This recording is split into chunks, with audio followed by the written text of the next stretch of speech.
Welcome to Java Forum. Now I am going to show you how to check the OS release version in AlmaLinux 8 operating system. So every release, this OS release file will be updated. Okay. So now I will show you where to check the operating system release details. Okay. Log into terminal as a root user because the file is residing in /etc. Okay. This is the name of the file. Okay. /etc/os-release. So this os-release file will display what are the details related to operating system release.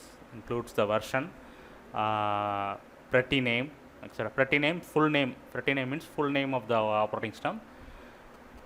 Okay, you can also customize this command. Okay, you can also customize this command using grep. Okay, which will be useful for you in shell scripting, okay, or some other